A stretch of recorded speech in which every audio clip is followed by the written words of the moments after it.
In this tutorial, I'm going to teach you guys how to replicate shadows from an existing image and place those onto your new image on a complete new background.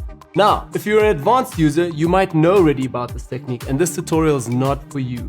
But if you're a beginner or intermediate and not sure completely how to copy shadows from an existing image onto a new one, this is the tutorial for you. So yeah, enough of the talking, let's get right away into the tutorial. Okay, so over in Photoshop, as you guys can see here on the right hand side, I already have again a few layers open and as well the previous layer and again the original layer. Let me actually turn everything off and show you guys this is the background. Then on top of that, I've added again the original photo from the subject who's kicking a soccer ball and then also the shadow which we want to replicate now. Then the first step was basically just cutting out the subject over here. So let's do that. And now what I did is copied basically the shadow from this image into this image here. Because if you want to copy it straight away with just the mask and brush this in, as I did with the subject, it will not work because obviously the texture here from the grass and the color is different than the one underneath, right? So our background. So we need to replicate this again.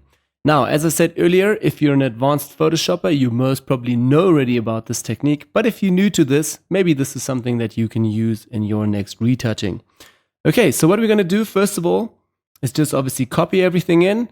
So we've cut out just our subject here. This you can also learn again on our channel with advanced masking, where you can also work with refine a little bit. And do have a look at that tutorial if you don't know how to do this.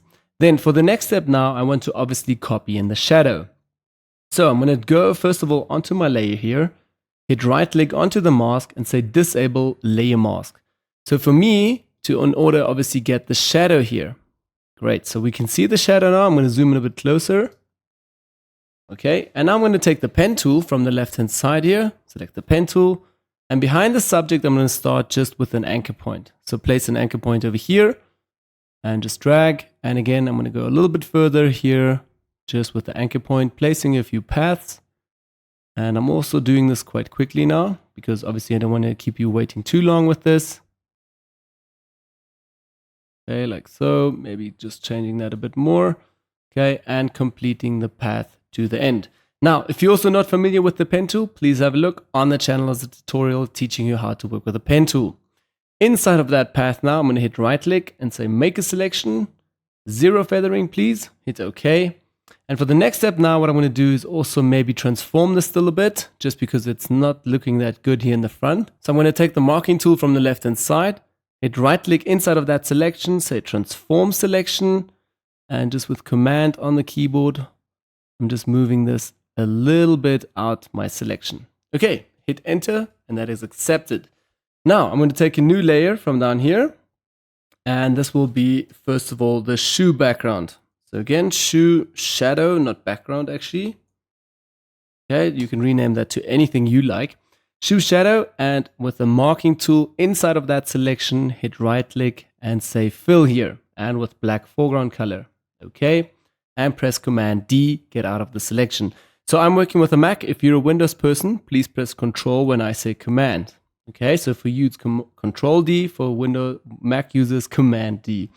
Okay, I'm going to move that all the way underneath. That's first of all the shoe layer. You can't see it right now because obviously the layer on top is hiding that, but here's our shadow.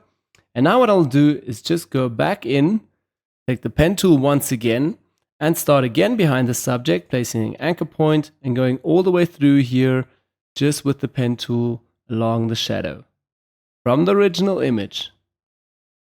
And again, go all the way along these lines. And again, remember, if you don't know how to work with the pen tool, have a look on the channel. Is a great tutorial teaching you how to get into the Photoshop pen tool and how to use it. Okay, I'm also going to quickly just go along these lines and do this a bit quicker because I don't want you to wait so long for this. But when you do these process, please take a bit more time and just do it a bit more carefully. Okay, and we're going to go all the way around. I'm also going to use some curves sometimes, then a bit of a straight line. Kind of it's actually trying to replicate that shadow area. And we're going to go a bit further. And you guys can see I'm rushing quite through this. Take a bit more time when you do this. Okay, and a bit more, and we're going to go all the way around. cheated there a little bit. Okay, and almost there. Okay, so behind the subject again, we're completing the path here. Just click on the last anchor point, zoom out a little bit so you guys can see the whole path. I'm gonna now, with the pen tool, hit right click again and say make a selection, 0 feathering please, okay. And also now onto the new layer icon down here again, select the marking tool, hit right click inside of the selection and say fill. Fill this with black foreground color, okay, and press Command D, get out of the selection. Now we've created both shadows. If I'm gonna go and disable the layer again, you guys can see here is the shadow. So obviously the shadow is quite too hard. So first of all, what I'll do is just again go and zoom in a bit closer. And then I'm going to go and work with the shoe shadow, or actually the layer 1, which is again here the person shadow. Let's quickly rename that. So you guys can also rename that to whatever you like. Person shadow. And first of all, I'm going to take down the opacity just to like 30 or 40%. Except that, let's actually turn off the shoe shadow. Zoom out a little bit again. And first of all, I'll just try with my sliders, moving left and right. Sometimes the shadows go between 25, 30 to 40%. And for this one, maybe even 35 would do pretty good. I think, yeah, 35, 36. Somewhere around there. So my first opacity here would be 35%. Okay, then the shadow, also going to switch that on. This is obviously a bit closer to the subject and a bit harder and more defined. So this will be not so light, it will be a bit darker. So what I'll do is also turn it down to like 40%. Okay, and now tweak it up again a little bit more so there's a bit more shadow to it. Something like 50, 51%. Great. Okay, so that's my first effect. Now what I will do is obviously go back into the shadow and just break these hard edges here. Now, there are also a few techniques. Either you can go to Filter, Blur, Gaussian Blur, and work with Gaussian Blur. I don't like it so much because it just spreads too much. Okay, you can do it a little bit, yes, or you can do it even further, like it's just soft shadow, and you can play with that a little bit. Or you can also create a mask on this, and then also brush again with the mask so it feathers out. Or you can use gradients to also let that whole shadow be very lightly inside. Let me also switch back here just to white and black with the gradient and show you guys what I mean with this. If you place a gradient onto your mask, but you need to have the mask selected. You can brush it out like that, or even fade it a little bit more. I'm going to go back to the history and just scratch all of that because I do not use a mask on that. What I use is just the blur tool for that. So basically go over here to blur tool, switch it all the way back to 100% opacity for the strength. And now I'm going to zoom in a bit closer. And on my person shadow, starting with that, I'm just going to take the blur tool and smudge the edges a little bit. So not everything is smudged so heavy. Just in here a little bit. Going over. Great. And then also over here. And you can see now how the edge slowly breaks. Okay, and I can manually now go along these lines and slowly smudge all of that. Okay, and a little bit more.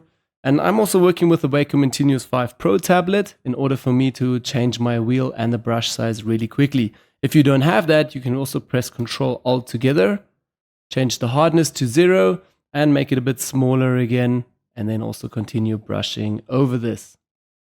So this I would do now around the whole complete shadow here. Again, remember, you can also use the Gaussian blur to do this. I just like to do it manually here with my hand and with the blur tool itself, just to have a bit more control in some areas, a bit more blurring than others. Okay, and we're going to go along these lines as well. A few more. You guys can see how that shadow slowly breaks into our background.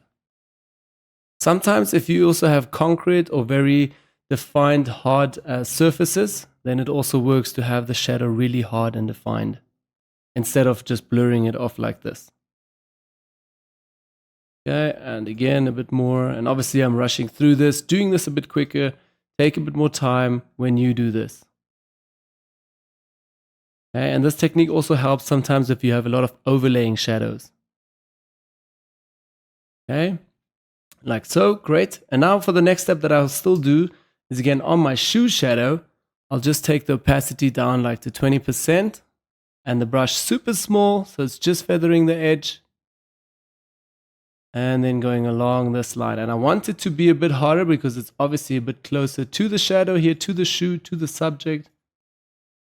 So yeah, that it just looks a bit better.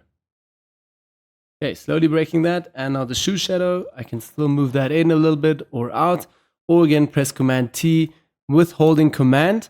I can also rotate that shadow a little bit out again if I want to stretch or do something with it. Great, I'm going to hit Enter.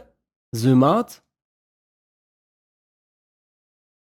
And now you guys can see right away the whole effect of this. So let's show it again. This is the person here, basically just the shoe, and then also the person having that on the background. And it looks also amazing because it's obviously on the same surface as we had before. So yeah, that's just a quick technique there.